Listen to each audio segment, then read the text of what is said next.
Meu nome é Iracema e, se existe uma cena que nunca saiu de mim, é aquela porta batendo sem aviso.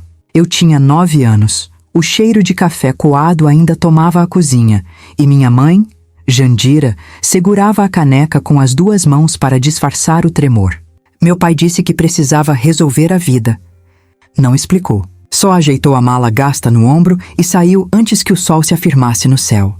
Eu ouvi o trinco, depois o silêncio. Um silêncio tão pesado que parecia ter peso de móvel, desses que a gente não consegue empurrar sozinha. Eu lembro do barulho do relógio de parede. Tic, tac, tic, tac.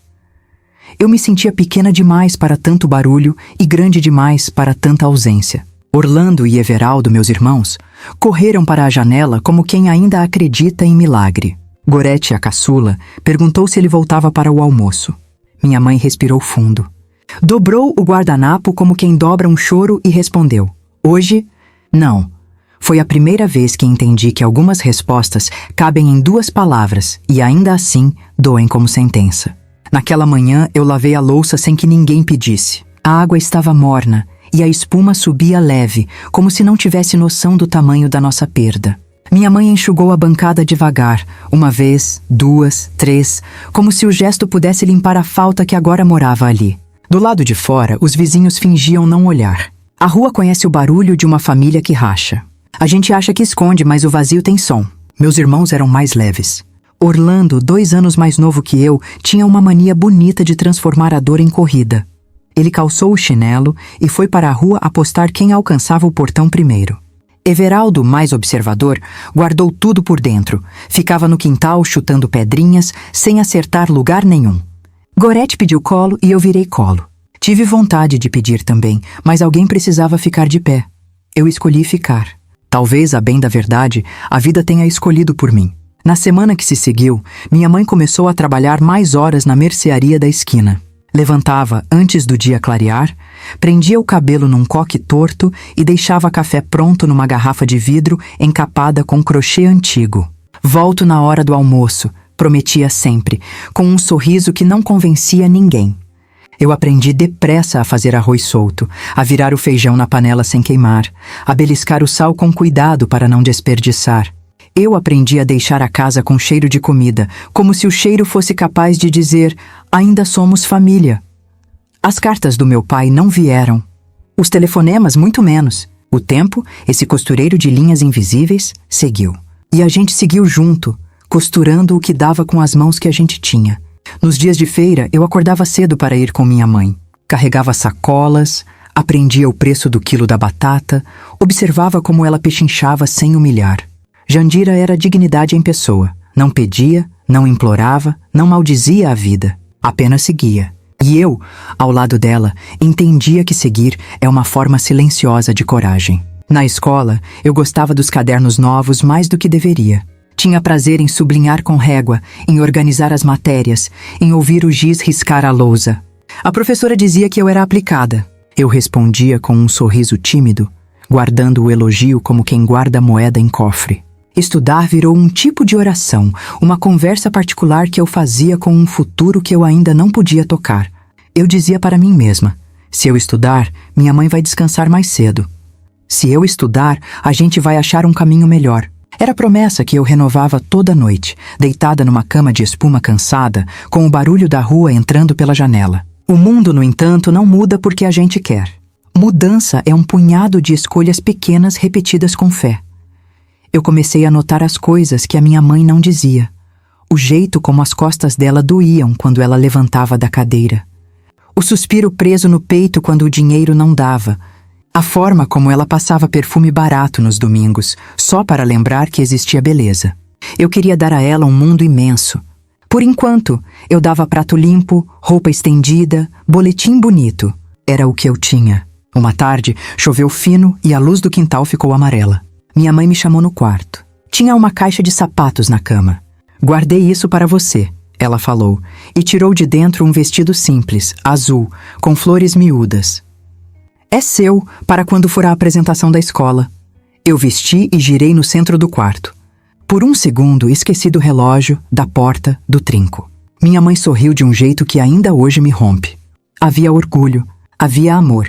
Havia nós duas sobrevivendo àquilo tudo, bonitas de algum jeito. Orlando e Everaldo, com o tempo, aprenderam a se salvar do jeito deles. A adolescência chegou como quem despenca.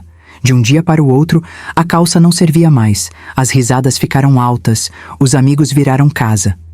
Eu entendi. Homem tem um tipo de fuga que é para fora. Menina, quando foge, leva a casa dentro. Eu levei. Eu levei minha mãe comigo para a sala de aula, para o estágio no escritório, para cada decisão que eu fazia com a caneta firme e o coração ensaiando coragem.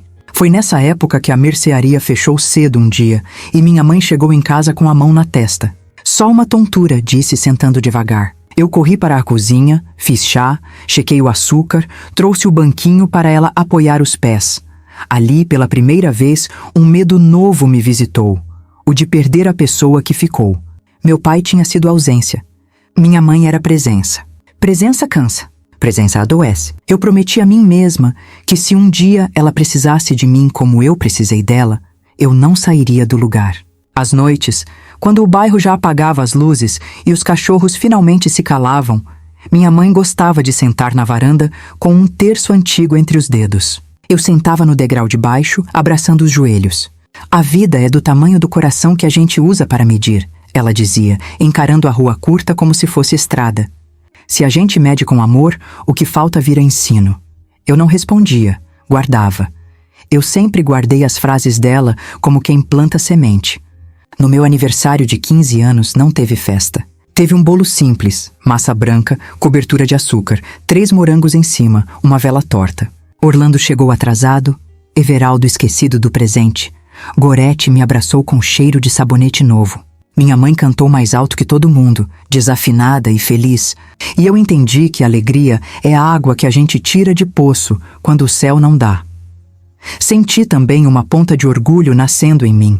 Um orgulho que não tinha a ver com espelho, mas com a certeza discreta de que eu estava crescendo no rumo certo. O tempo passa até quando a gente não olha. Pisquei e já estava arrumando currículo, batendo na porta de uma empresa pequena, pedindo chance. Eu aprendo rápido, falei, e era verdade. Fui aceita como auxiliar. No primeiro salário, comprei para minha mãe um chinelo melhor e uma lâmpada mais clara para a cozinha. Ela chorou. Eu chorei. Às vezes, a gente não aguenta a própria felicidade, especialmente quando ela vem simples e merecida. Naquele mesmo mês, encontrei meu pai por acaso, na rua do centro. Ele estava de mãos dadas com uma mulher que não era minha mãe. Eu o reconheci pelo jeito de andar, um meio passo apressado, como quem tem medo de perder a hora. Ele me viu, hesitou, abriu a boca para dizer meu nome. Eu disse boa tarde com educação e segui. Ele não correu atrás. Eu também não. Não por orgulho, por cicatriz. Há coisas que, quando a gente costura por dentro, não convém abrir outra vez. Se alguém me perguntasse quando eu aprendi a ficar, eu responderia, naquele primeiro barulho de trinco. A vida empurrou a porta para fora para alguém e eu empurrei a cadeira para dentro para ficar com quem restou. Ficar não é imobilidade. É compromisso. É dizer eu vou para o que dói e para o que cura. É escolher todo dia a parte que nos cabe e fazê-la com as mãos limpas. Hoje, quando fecho os olhos e volto àquela cozinha com cheiro de café, ainda consigo ver minha mãe segurando a caneca com as 2 mãos para disfarçar o tremor. Eu queria ter dito que tudo ficaria bem. Não disse. Apenas lavei a louça, estendi a toalha, enchi a jarra de água e abri a janela para o vento entrar. Aos 9 anos, eu não tinha palavras grandes. Eu tinha gestos pequenos. E foram eles que me ensinaram o que eu sou até hoje. A filha que ficou. Minha mãe sempre dizia que o silêncio da noite é o melhor momento para contar a verdade. E foi numa dessas madrugadas, com a luz fraca da cozinha e a chaleira chiando no fogão, que ela me confessou. Iracema, eu não sei como vou dar conta. Mas eu vou dar. Ela falava olhando para a chama azul, como se encontrasse coragem ali. Eu tinha 10 anos e entendi, sem que ela precisasse explicar, que o peso do mundo agora era só dela. Jandira não teve tempo de chorar pelo abandono. Enquanto muitos se entregariam à revolta, ela se entregou ao trabalho. Lavava roupa para fora, passava ferro em pilhas de camisas, cuidava da mercearia até as mãos ficarem cheias de calos. Quando a força física faltava, ela tirava de dentro da alma. Era como se um motor invisível a movesse. O amor pelos filhos. Eu a via chegar tarde, cansada, mas nunca sem um gesto de carinho. Podia ser um pedaço de bolo guardado para cada um, uma palavra mansa antes de dormir, um beijo demorado na testa. Minha mãe nunca nos deixou sentir que faltava afeto, mesmo quando faltava comida. Orlando, o mais leve, crescia correndo pelas ruas, e minha mãe sorria ao vê-lo voltar coberto de poeira. Everaldo, mais quieto, ajudava a buscar água no poço, mas se fechava em silêncios que nem ela sabia decifrar. Gorete, ainda pequena, dormia no colo de minha mãe, embalando-se na cantiga que ela inventava na hora, sempre prometendo que amanhã será melhor. E eu estava ao lado dela. Segurava as bacias de roupa, carregava as sacolas da feira, aprendia a cozinhar o feijão na medida certa. Eu a observava como quem estuda uma mestra. Jandira não me ensinou apenas a sobreviver, me ensinou a resistir com dignidade. Nunca esqueço de uma noite em que a luz foi cortada. Eu tinha 12 anos. A casa mergulhou no escuro e meus irmãos choraram de medo. Minha mãe acendeu 2 velas na mesa, partiu o pão em 4 pedaços e disse: "A vida às vezes apaga a luz, mas nunca pode apagar a gente." Depois olhou para mim e completou: "Iracema, você é minha mão direita. Com você eu sei que consigo." Naquele instante, um nó se fez na minha garganta. Eu era só uma menina, mas já entendia que, de alguma forma, o destino tinha me escolhido para ser braço dela. Minha mãe não conheceu descanso. Trabalhava até a madrugada e, ainda assim, no domingo, arrumava a gente para a missa com roupas simples, mas limpas e passadas. Seguravam a cabeça erguida, ignorando os olhares de pena. Ela dizia: "Não preciso de pena, preciso de coragem." E coragem era o que sobrava em Jandira. Mesmo cansada, ela nunca deixou de acreditar no valor dos estudos. Eu me lembro dela sentada comigo na mesa da cozinha, o lenço enrolado na cabeça para segurar os cabelos molhados de suor, repetindo: "Estuda, minha filha. O estudo é o que ninguém pode te tirar. O resto a vida leva." A cada boletim que eu trazia, ela sorria como quem recebia um prêmio. Meu 10 de matemática era a vitória dela. Minha redação elogiada era a prova de que o esforço valia. Houve também momentos de dor profunda. Uma vez, Gorete ficou doente, com febre alta, e minha mãe correu a pé até o posto de saúde. Voltou de madrugada, exausta, mas com a menina nos braços, já medicada. Eu a vi chorar escondida no banheiro. Quando perguntei se estava tudo bem, ela disse: "Está sim." Só lavei o rosto. Era sempre assim. Ela escondia as lágrimas para nos dar força. Com o tempo, os vizinhos passaram a respeitar Jandira como exemplo de mulher. "Essa aí é de ferro", diziam.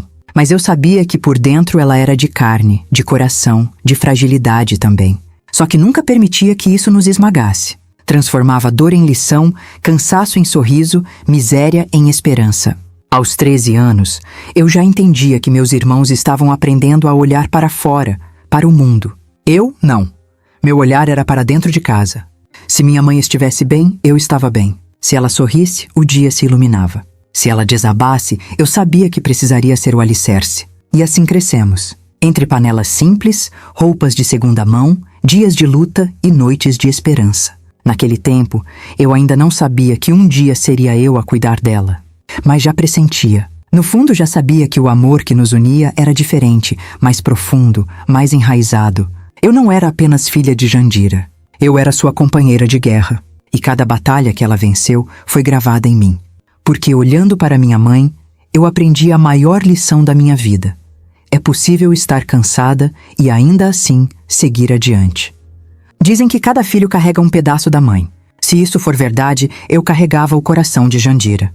Mas os meus irmãos, cada um foi se afastando como quem esquece uma mala no caminho e segue mais leve. Orlando, sempre brincalhão, foi o primeiro a ganhar asas. Casou cedo, mudou-se para outra cidade, dizia que viria visitar, mas a visita nunca passava de promessa. "A vida está corrida, mana", ele falava no telefone, e eu sorria, fingindo compreender. Everaldo, com seu jeito fechado, arrumou emprego no interior. No início, ainda mandava cartas. Depois as cartas viraram mensagens curtas e logo se transformaram em silêncio. Gorete, a mais nova, foi embora com um namorado que mal conhecíamos. Deixou a casa num final de semana sem nem olhar para trás. Minha mãe chorou quieta no quarto, mas no outro dia já estava de pé, dizendo que cada um tem direito ao próprio destino. E eu fiquei. Não que eu não tivesse sonhos. Eu também sonhava em viajar, em conhecer outros lugares, em ter minha vida própria. Mas cada vez que eu pensava em sair, olhava para minha mãe e sentia o corpo inteiro me segurar ali. Jandira já não tinha o mesmo fôlego. O trabalho dobrado a envelheceu antes do tempo. As mãos estavam mais trêmulas, a coluna doía e as noites longas já lhe cobravam caro. Eu sabia, se eu saísse, ela ficaria sozinha. E eu não podia permitir. Foi nessa época que percebi o que significa ser a filha mais velha. É como se o mundo sempre esperasse mais de você. Eu estudava, trabalhava, ajudava em casa. Às vezes me pegava cansada demais. Mas bastava olhar para minha mãe para encontrar forças. Ela dizia: Iracema, não quero que você se sacrifique por mim. Viva a sua vida. E eu respondia olhando firme: minha vida é aqui, mãe. Com a senhora. Mas dentro de mim doía. Doía ver meus irmãos livres, construindo suas histórias, enquanto eu aprendia a adiar a minha. Ainda assim, nunca guardei rancor. Guardava apenas um silêncio pesado, que se transformava em lágrimas escondidas no travesseiro. Lembro-me de uma noite em que Orlando ligou, meses depois de sumir. Minha mãe correu para atender, os olhos brilhando de esperança. Falou, falou, falou.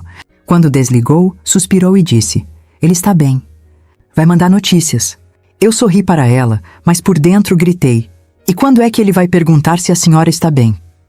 Everaldo apareceu no Natal seguinte. Trouxe um presente caro para a mãe, uma chaleira elétrica. Ela abriu com cuidado, agradeceu emocionada, mas eu vi nos olhos dela que o presente não compensava a ausência. Quanto a Gorete, demorou anos para voltar. Quando veio, estava diferente, vestida com roupas caras, mas com o mesmo olhar de quem nunca entendeu de verdade o esforço que a mãe fez por nós. Foi nesse período que eu aprendi que amor nem sempre é dividido em partes iguais. Eu era a parte maior, e às vezes me perguntava se teria forças para suportar tanto peso. Um dia, cheguei do trabalho e encontrei minha mãe deitada, ofegante. Corri, assustada. Ela disse que era apenas cansaço, mas percebi que havia algo mais. Foi a primeira vez que senti medo de perdê-la. Naquela noite, ajoelhei ao lado da cama e fiz uma oração. Pedi a Deus que me desse tempo, que não levasse minha mãe antes de eu poder dar a ela o descanso que merecia. E assim os anos foram passando. Eu via a vida dos meus irmãos se desenrolando longe e a minha se entrelaçando cada vez mais à de Jandira. No começo pensei que era injustiça, mas com o tempo compreendi, era destino. Eu não fui a filha que foi embora. Eu fui a filha que ficou. E ficar, descobri, é uma escolha que exige coragem. Coragem de abrir mão de certos sonhos, coragem de carregar silêncios, coragem de amar sem esperar retorno. Eu não sabia ainda, mas estava construindo o maior orgulho da minha vida. Sempre gostei dos livros. Para mim, eles eram como janelas abertas para mundos que eu talvez nunca conhecesse de perto. Enquanto meus irmãos buscavam a rua, as festas ou o trabalho longe, eu buscava os cadernos, as letras, as histórias. Estudar não era apenas um dever. Era a minha forma de acreditar que havia um futuro possível, diferente daquele que meu pai tinha deixado para trás quando abandonou nossa família. Minha mãe, Jandira, era a maior incentivadora. Mesmo cansada, mesmo com as mãos doendo de tanto trabalho, ela se alegrava com cada prova que eu mostrava, com cada diploma que eu conquistava. Você vai ser alguém na vida, Iracema, dizia com os olhos brilhando. E eu sorria, mas dentro de mim sabia que o maior título que eu carregava já estava dado, ser filha dela. Quando terminei o ensino médio, muitos professores me incentivaram a prestar vestibular. Você tem talento, Iracema, diziam. O mundo precisa de gente como você. E eu quis acreditar. Estudei à noite, depois do trabalho, escrevi redações intermináveis, fiz contas até os olhos arderem. No dia do resultado, vi meu nome na lista. Eu tinha passado para a administração em uma universidade pública. Minha mãe chorou de alegria. Abraçou-me forte, como se quisesse guardar aquele momento dentro do peito. Mas logo em seguida, a preocupação tomou conta do rosto dela. Minha filha, e o dinheiro do transporte? E a comida? E eu sozinha? Eu segurei suas mãos e respondi: Mãe, a gente vai dar um jeito. Eu não vou te deixar. E não deixei. Durante a faculdade, meus dias eram longos. Trabalhava de manhã em um pequeno escritório, estudava à tarde e à noite, e ainda voltava para casa para cuidar da minha mãe. Não foram poucas as vezes em que cheguei exausta, querendo apenas dormir, mas fui para a cozinha preparar o jantar. Eu a encontrava sentada na cadeira de balanço, com os olhos cansados e um sorriso discreto, sempre perguntando: Como foi o dia, filha? Aquela pergunta simples era meu combustível. Enquanto meus irmãos se afastavam cada vez mais, eu me tornava ainda mais presente. Orlando vinha visitar de vez em quando, trazendo desculpas prontas. Everaldo ligava raramente, sempre apressado. E Gorete? Bem, ela parecia ter esquecido que tinha uma mãe. Isso doía em mim, mas não em Jandira. Minha mãe sempre defendia: cada um ama do jeito que pode, Iracema.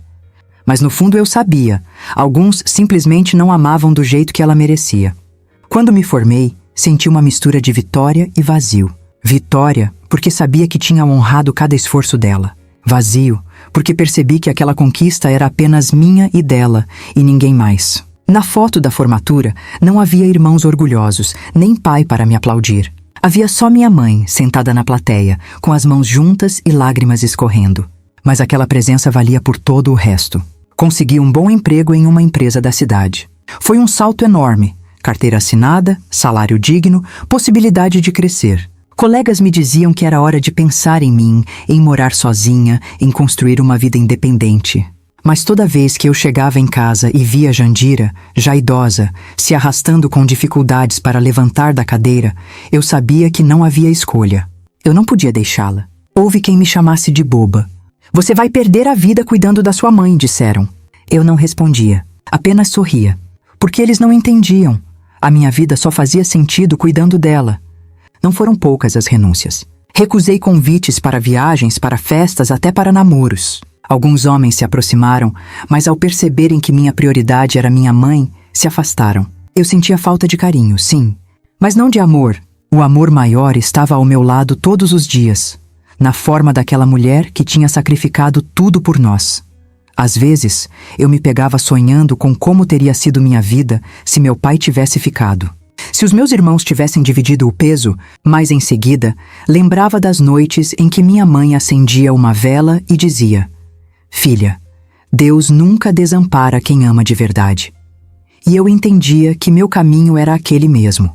Com o tempo, a saúde de Jandira começou a declinar. Pequenas tonturas, esquecimentos, dores que não passavam. Eu a levava ao médico, organizava os remédios em caixinhas coloridas, fazia questão de estar presente em cada consulta. Eu via minha mãe murchando aos poucos, como uma flor que já deu tudo o que podia ao jardim. Mas ao mesmo tempo, via nela uma beleza imensa, a beleza de quem lutou até o fim, sem nunca se entregar. Naquele período, tive certeza de que os sonhos que deixei para trás não foram perdidos. Eles se transformaram em algo maior, no privilégio de ser presença para a mulher que foi tudo para mim. Foi devagar, como tudo que dói mais fundo. Não houve um dia específico em que eu pudesse dizer: foi aqui que minha mãe começou a adoecer. Foram pequenos sinais que se acumularam, como gotas formando um rio. Primeiro, a fadiga ao subir a escada. Depois, a memória falhando em coisas simples, como esquecer o café no fogo ou trocar o nome de um vizinho. Mais tarde, a tosse insistente, as pernas que já não obedeciam com tanta firmeza. Eu tentava não ver, mas a cada semana minha mãe estava menor diante de mim. As consultas médicas se tornaram frequentes. Eu a levava pela mão. Carregava bolsa, documentos, exames. O olhar dela procurava o meu, e quando o médico falava termos difíceis, era como se ela buscasse em mim a tradução do que estava acontecendo. Eu sorria, fingindo calma, mas por dentro minha alma gritava. Certa noite, cheguei do trabalho e encontrei Jandira caída perto da cama. O coração disparou. Corri, levantei-a com cuidado, sentei-a na poltrona. Ela sorriu sem graça e disse: Foi só uma tontura, filha. Mas eu vi o medo escondido no fundo dos olhos dela. E pela primeira vez percebi, minha mãe, que sempre foi muralha, estava desmoronando. Naquele dia chorei no banheiro, em silêncio. Eu queria gritar pelos meus irmãos, queria telefonar para Orlando, para Everaldo, para Gorete e exigir que viessem. Mas não adiantava. Cada um estava ocupado demais com sua própria vida. Mandavam mensagens curtas em datas especiais, nada além disso. O peso era meu, só meu. E eu carreguei. As noites passaram a ser de vigília. Muitas vezes me sentei ao lado da cama de minha mãe, observando a respiração dela, com medo de que, a qualquer momento, parasse. O relógio da sala marcava as horas lentas, e eu ali, com os olhos ardendo de cansaço, mas incapaz de dormir. Às vezes, ela acordava, estendia a mão e me dizia: Iracema, vai descansar, minha filha. E eu respondia, segurando firme a mão dela: não, mãe. Enquanto a senhora respira, eu também respiro aqui. No trabalho, eu já não tinha o mesmo rendimento. Colegas me perguntavam se estava tudo bem. Eu sorria e dizia que sim, mas meus olhos denunciavam as madrugadas mal dormidas. Eu vivia no limite, cuidando dela, sustentando a casa, segurando as pontas que os outros deixaram cair. Um dia recebi uma ligação de Everaldo. Pensei que era para saber da saúde de nossa mãe. Mas ele queria apenas pedir que eu assinasse um documento sobre a partilha de um terreno da família. Engoli em seco. Ele não... Perguntou se ela estava bem. Não perguntou se eu precisava de ajuda. Apenas quis resolver papéis. Eu assinei, por cansaço, e desliguei. Depois chorei com raiva. Não por mim, mas por ela. Minha mãe merecia filhos presentes, não apenas nomes em papéis.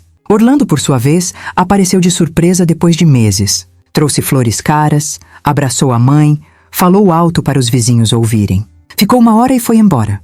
Minha mãe sorriu para ele, mas quando ele saiu, suspirou e murmurou: quem me faz companhia mesmo é você, Iracema. Aquelas palavras foram faca e cura ao mesmo tempo. Doía saber que ela se sentia esquecida, mas curava saber que ela me reconhecia como a que nunca a abandonou. As crises de saúde aumentaram. Idas ao hospital se tornaram rotina. Eu empurrava a cadeira de rodas pelos corredores frios, ouvindo o eco dos meus próprios passos. Médicos olhavam para mim, não para ela. E eu respondia, decidia, assinava papéis. Eu era a filha, mas também era mãe da minha mãe.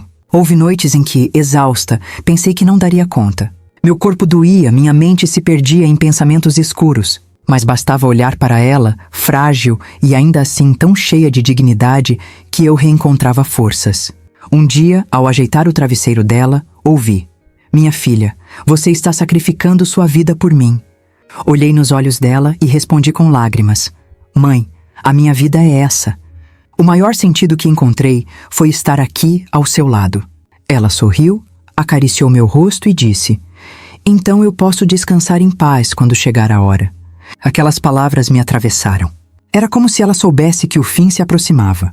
E eu também sabia, mas não queria admitir. O declínio de Jandira não foi apenas físico. Era também emocional. Às vezes ela chorava sozinha, lembrando dos filhos que se afastaram. Eu a abraçava e dizia que ela não estava sozinha. E ela, sempre generosa, ainda encontrava forças para me consolar. Não guarde mágoa deles, Iracema. Cada um carrega o que pode. Mas eu guardava uma mágoa enorme. Não por mim, mas por ela. Naquele período, a minha vida deixou de ser dividida em semanas ou meses. Eu a contava em consultas, exames, doses de remédios, noites de vigília. O tempo era medido pela resistência da minha mãe e pela minha. Foi o capítulo mais duro da minha vida, mas também foi o mais verdadeiro, porque nunca amei tanto, nunca fui tão inteira, nunca me senti tão filha quanto naquele tempo em que segurei Jandira com todas as minhas forças, como quem segura a própria vida. Cuidar da minha mãe deixou de ser apenas rotina, virou a essência dos meus dias. Eu já não me via sem aquele papel. Era acordar cedo para preparar os remédios, anotar os horários em uma folha colada na geladeira, cozinhar as comidas que ela conseguia engolir sem esforço, ajeitar os travesseiros, limpar a casa tentando que o cheiro de desinfetante escondesse a fragilidade que pairava no ar. Às vezes, eu a encontrava olhando para o nada, com os olhos marejados. Eu perguntava se estava com dor e ela apenas balançava a cabeça. Então eu entendia. Não era dor do corpo, era dor da alma. A saudade dos filhos, a lembrança do homem que a abandonou, a consciência de que sua vida estava chegando ao fim. Eu sentava ao lado, segurava a mão dela e dizia: mãe, eu estou aqui. Sempre vou estar. E ela apertava minha mão com a força que ainda restava, como se aquilo fosse suficiente para mantê-la de pé. O fardo era enorme. Eu já não tinha vida própria. Trabalho, casa, remédios, médicos, noites sem dormir. Muitas vezes eu chorava escondida no banheiro, com medo de que ela ouvisse. Meu corpo doía, minha mente se cansava, mas o coração insistia: não desista. Certa noite ela me chamou: Iracema, senta aqui na beira da cama. Sentei. Ela acariciou meu rosto com mãos frágeis e disse: eu sei que você está cansada, minha filha. Sei que a vida foi dura com você, mas quero que guarde uma coisa. Você foi a melhor filha que eu poderia ter. Você me deu dignidade até o fim. As lágrimas vieram sem que eu pudesse conter. Eu queria dizer tanta coisa, mas só consegui balbuciar: eu faria tudo de novo, mãe. Tudo. e faria mesmo. Porque por mais pesado que fosse o fardo, o amor o tornava suportável. Teve um dia em que ela insistiu em se levantar para varrer a sala. Eu a encontrei apoiada na vassoura com o corpo curvado. Corri para ajudá-la e ela sorriu, quase envergonhada. Eu não quero ser peso, filha. Segurei firme na cintura dela e respondi. A senhora nunca foi peso, foi asas.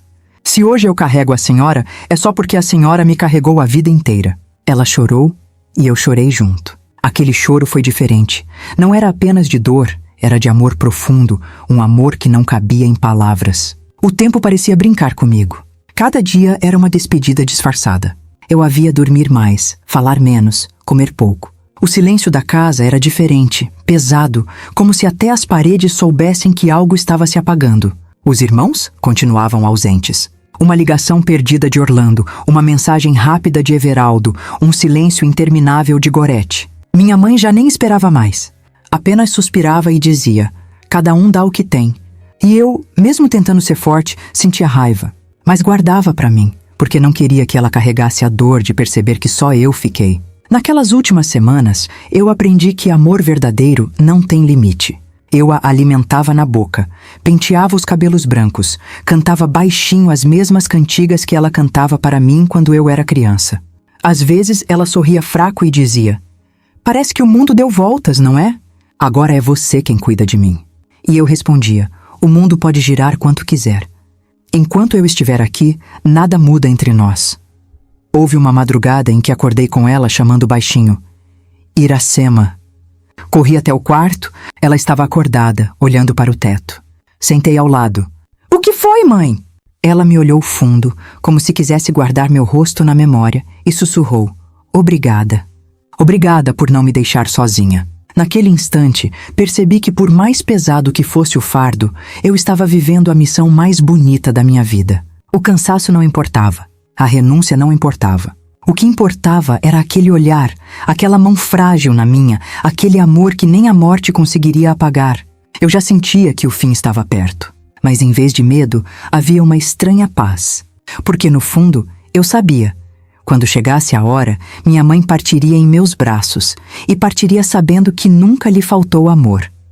O corpo da minha mãe já não obedecia. Ela estava frágil, tão frágil que parecia que um sopro poderia levá-la. O quarto cheirava a remédio, a pomada, a vida que se despede devagar. Eu arrumava os travesseiros, ajeitava a manta, mantinha a janela entreaberta para entrar o vento suave da tarde. Fazia tudo em silêncio, porque parecia que até o barulho poderia machucá-la. Naquela manhã percebi que o fim se aproximava. Havia algo diferente no olhar dela. Não era mais dor, não era mais medo. Era como se ela estivesse pronta. Eu não. Nunca estamos prontos para perder a raiz que nos sustenta. Sentei ao lado da cama, segurei sua mão fria e ela me olhou com olhos cansados, mas cheios de ternura. Com voz fraca disse, Iracema, minha filha. Você ficou. As lágrimas escorreram antes que eu pudesse responder. Eu apenas apertei a mão dela, tentando passar toda a minha força, toda a minha vida, como se fosse possível impedir que ela fosse embora. Ela respirou fundo e, entre pausas, continuou. Eu sei que os outros seguiram seus caminhos. Eu não os culpo, mas você me deu tudo. Deu sua juventude, seus sonhos, suas noites de descanso. E nunca reclamou. Você foi minha bênção. Deus me deu filhos, mas só você ficou até o fim. Eu desabei em pranto. Ajoelhei ao lado da cama, depositei minha cabeça em seu peito frágil e disse soluçando. Mãe, eu faria tudo de novo. Tudo. Porque a senhora foi meu exemplo, meu alicerce, meu amor maior. Se hoje eu sou alguém é por causa da senhora. Ela passou a mão trêmula pelos meus cabelos, como fazia quando eu era criança. Então eu posso descansar em paz. Aquelas foram as palavras mais duras que já ouvi, porque eram também despedida. As horas seguintes foram lentas. Fiquei ali, sem sair de perto, dando água na colherinha, molhando os lábios dela com algodão, cantando baixinho as canções que um dia ela cantou para mim. À noite, quando o relógio marcava pouco mais de 10, ela apertou minha mão com a última força que tinha e sussurrou quase sem voz. Eu te amo, minha filha. Meu peito se abriu em dor. Segurei-a forte e respondi. Eu também te amo, mãe. Mais que tudo nessa vida. Foi então que o corpo dela relaxou. O peito subiu pela última vez e o silêncio encheu o quarto. Eu entendi. O mundo inteiro parou. Fiquei ali, segurando aquela mão que já não me apertava de volta. Meu coração queria gritar, mas minha alma dizia: ela partiu em paz. E partiu comigo ao lado. Chorei como nunca tinha chorado. Chorei pelo vazio que vinha, pela saudade que já doía, por todas as vezes que quis que meus irmãos estivessem ali e não estavam. Mas chorei também de gratidão, porque eu tinha cumprido o que prometi a mim mesma quando criança: não abandonar a mulher que nunca me abandonou. Naquela madrugada, sentei no chão do quarto, com a cabeça encostada na beira da cama, e entendi: cuidar dela até o fim não foi um fardo, foi um privilégio. Foi o maior ato de amor da minha vida. O quarto ficou vazio. As roupas no armário, o terço na cabeceira, o cheiro do remédio que ainda pairava no ar, tudo me lembrava dela. Durante dias, eu vaguei pela casa como quem procura algo que não vai encontrar. A ausência é cruel. Ela não grita, não bate a porta, apenas se instala, silenciosa, e pesa mais que qualquer presença. Eu a perdi, mas ao mesmo tempo eu a ganhei para sempre dentro de mim. Minha mãe Jandira partiu nos meus braços, e essa imagem jamais vai sair do meu coração. Foi a maior dor que já senti, mas também a maior paz. Porque sei que ela se foi sem sentir abandono. Sei que no último instante ela não estava sozinha. Estava comigo, sua filha que ficou. Muitas vezes me perguntam se não sinto revolta com meus irmãos. Orlando, Everaldo e Gorete seguiram suas vidas, cada um cuidando apenas de si. Não estiveram aqui nas noites em que ela pediu água, nas madrugadas em que a febre queimava, nas tardes em que o silêncio pesava. Só eu estive, só eu vi cada suspiro dela, cada olhar cansado, cada gesto de gratidão. E a verdade é que eu não sinto revolta. Eu sinto pena, porque eles não sabem o que perderam. Não sabem como é segurar a mão de quem te deu a vida e poder dizer: eu estou aqui, você não está sozinha. Não sabem como é ter o privilégio de retribuir, com amor, cada sacrifício que ela fez por nós. Eu sei, e isso me basta. O vazio da casa me fez refletir muito. Percebi que passei grande parte da minha vida renunciando. Renunciei a viagens, a festas, a romances, a sonhos, mas não me arrependo de nada. Porque no fim, o maior sonho que realizei foi o de dar à minha mãe uma velhice com dignidade. Hoje, quando me olho no espelho, vejo uma mulher cansada, sim, mas também vejo uma mulher inteira. Uma mulher que não fugiu. Uma mulher que não se escondeu atrás de desculpas. Eu fiquei. E ficar foi o maior ato de coragem da minha vida. Sei que minha mãe partiu tranquila porque sabia disso. Suas últimas palavras foram: eu te amo, e eu carrego esse amor como a herança mais valiosa que alguém poderia receber. Não recebi bens, não recebi fortuna. Recebi algo muito maior, a certeza de que cumpri meu dever de filha com todo o coração. E agora, quando fecho os olhos, não vejo apenas o dia da despedida. Vejo todos os dias que antecederam. Os cafés da manhã simples, as conversas na varanda, os conselhos sussurrados, os abraços demorados. Vejo a mulher que lutou sozinha para nos criar, que nunca se entregou, que fez da dignidade sua marca. Eu tenho orgulho de ser filha de Jandira. E mais orgulho ainda de ter sido a filha que ficou até o fim. Se eu pudesse deixar uma mensagem para quem me ouve agora, seria esta: cuidem de quem cuida de vocês. Não deixem para depois. Não deleguem a outros o que é seu por direito e por amor.